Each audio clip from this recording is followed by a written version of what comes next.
Y como informamos a continuación, retransmitimos las palabras del miembro del Buró Político y ministro de Relaciones Exteriores de nuestro país, Bruno Rodríguez Parrilla, al presentar el informe de Cuba al cuarto ciclo del examen periódico universal del Consejo de Derechos Humanos. Señora vicepresidenta.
Presenta por cuarta ocasión al examen periódico universal del Consejo de Derechos Humanos.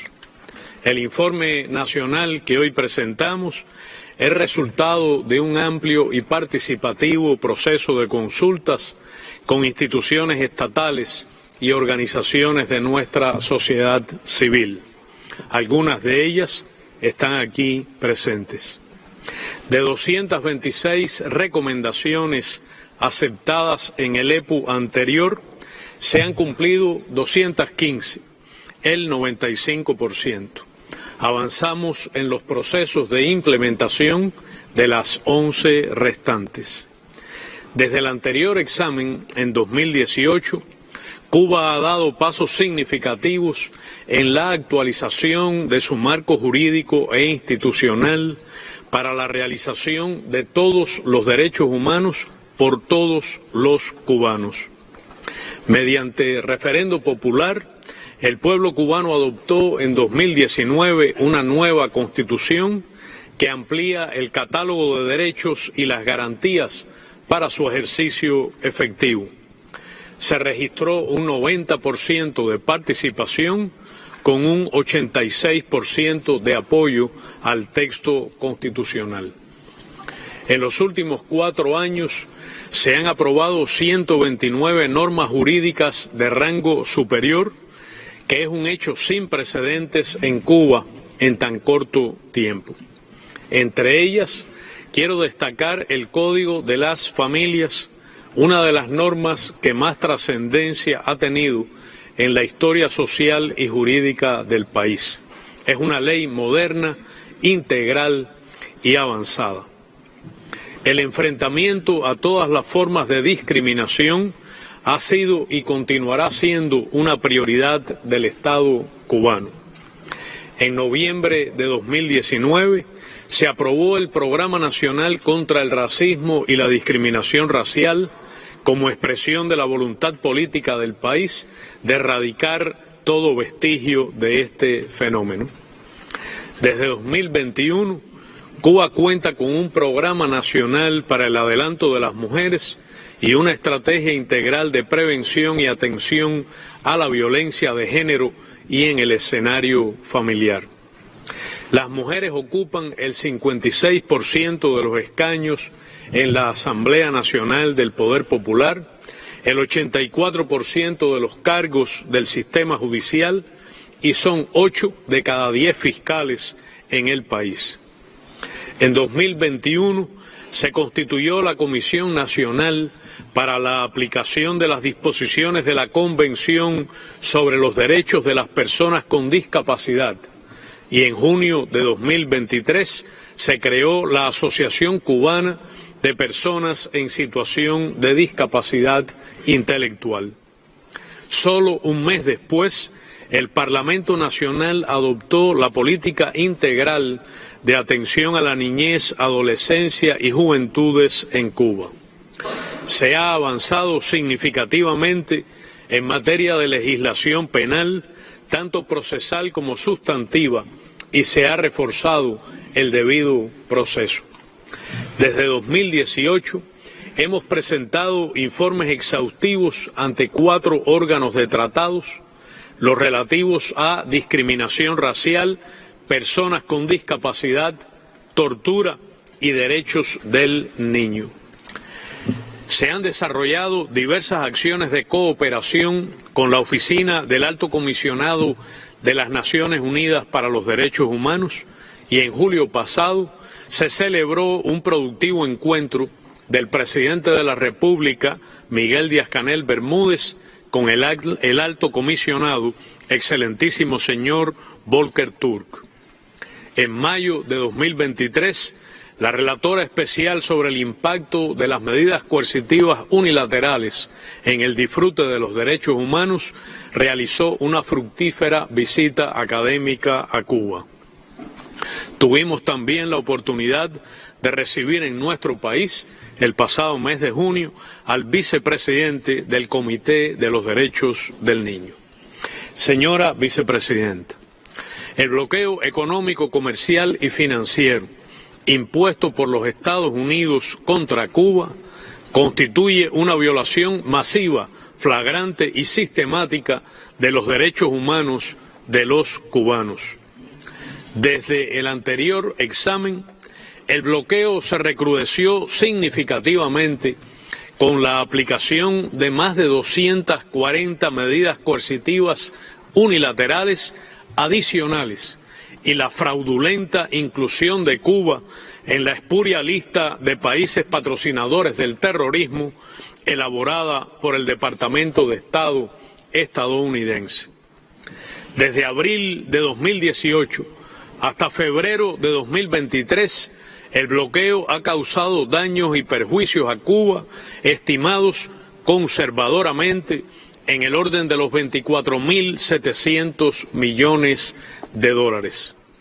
A precios corrientes, los efectos acumulados en más de 60 años de bloqueo superan los 159.000 millones de dólares.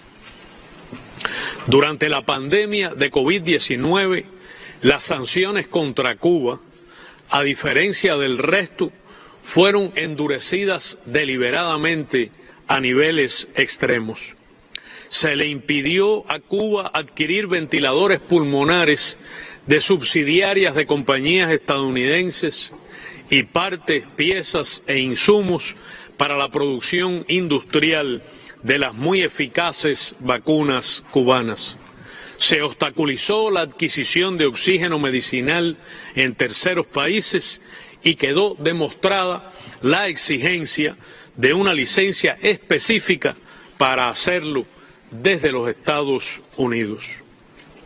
Hace solo 13 días, la Asamblea General de las Naciones Unidas reclamó por abrumadora mayoría el cese de esta política que provoca daños directos e indirectos, sufrimientos, carencias y ansiedad a las familias cubanas, y es la causa fundamental del escaso abastecimiento de medicinas y alimentos, incluso para la canasta básica normada, que es insuficiente, pero que todos reciben de manera altamente subsidiada.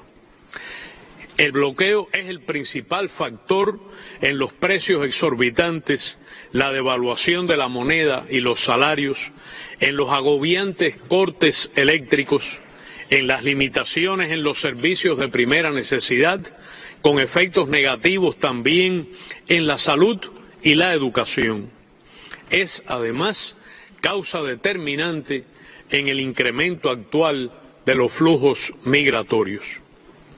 Además de la guerra económica, Cuba ha sido y es víctima de sostenidas campañas mediáticas y comunicacionales dirigidas a proyectar una imagen absolutamente falsa sobre los derechos humanos en Cuba para subvertir el orden constitucional de la nación.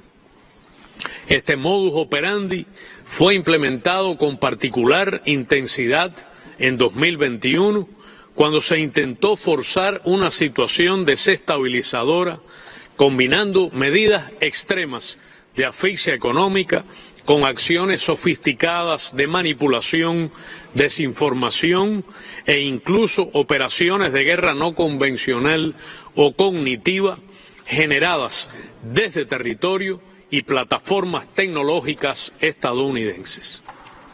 Señora Vicepresidenta, a pesar de los avances de Cuba desde el anterior examen, tenemos insatisfacciones y nos esforzamos para mejorar, para promover la dignidad plena y toda la justicia y enfrentar los retos actuales. Cuba continuará perfeccionando su marco institucional y jurídico para la protección de los derechos humanos y seguirá promoviendo la construcción de una sociedad cada vez más libre, democrática, justa, solidaria, participativa y socialista. Como miembros recién reelectos de este Consejo, daremos nuestra mayor e invariable contribución al diálogo y la cooperación internacional en estas materias. De manera soberana, avanzaremos en la cooperación con los mecanismos de derechos humanos de las Naciones Unidas sobre la base del diálogo respetuoso y constructivo. La comunidad internacional podrá contar siempre con Cuba para defender la paz y el multilateralismo y promover la realización de todos los derechos humanos para todos. Muchas gracias.